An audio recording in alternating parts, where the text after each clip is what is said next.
టాలీవుడ్ లో hot topic గా మారిన ఉస్తాద్ భగత్ సింగ్ సినిమాలో power star Pawan Kalyan double role చేస్తున్నారనే టాక్ వినిపిస్తోంది. హరీష్ శంకర్ దర్శకత్వంలో మైత్రి మూవీ మేకర్స్ భారీ బడ్జెట్ తో తెరకెక్కిస్తున్న ఈ మాస్ ఎంటర్టైనర్ లో పవన్ కళ్యాణ్ ఒక కాప్ రోల్ తో పాటు మరో ఇంట్రెస్టింగ్ క్యారెక్టర్ ను కూడా ప్లే చేస్తున్నారని అంటున్నారు. ఇది థేరీ రీమేక్ అని మొదట్లో టాక్ ఉన్నా హరీష్ శంకర్ స్క్రిప్ట్ ను పూర్తిగా ఒరిజినల్ గా మార్చేశారని చెబుతున్నారు. డబుల్ రోల్ ఎలిమెంట్ జోడించి మరింత మాస్ ట్విస్ట్ ఇచ్చారని ఇండస్ట్రీలో గుసగుసలు వినిపిస్తున్నాయి. ఇప్పటికే షూటింగ్ దాదాపు పూర్తయి ఫైనల్ వర్క్ జరుగుతుండటంతో ఈ సీక్రెట్ లీక్ అయిందని అంటున్నారు. ఈ డబుల్ రోల్ టాక్ టాలీవుడ్ లో లేటెస్ట్ గాసిప్ గా మారింది. హరీష్ శంకర్ ఈ విషయాన్ని చాలా సీక్రెట్ గా ఉంచారని, సెట్ పై కూడా ఎవరికి లీక్ చేయకుండా షూట్ చేశారని టాక్.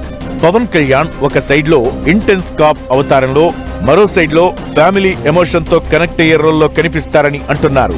ఇది థియేటర్లలో ఆడియన్స్ నుంచి భారీ రెస్పాన్స్ వచ్చేలా ఉంటుందని టాక్. దేవిశ్రీ ప్రసాద్ మ్యూజిక్, భారీ యాక్షన్ సీన్స్ తో పాటు ఈ డబుల్ రోల్ ట్విస్ట్ సినిమాకు మరింత హైప్ చేస్తోంది. 2026 ఏప్రిల్లో ఉస్తాద్ భగత్ సింగ్ రిలీజ్ ఉండే అవకాశం ఉందట.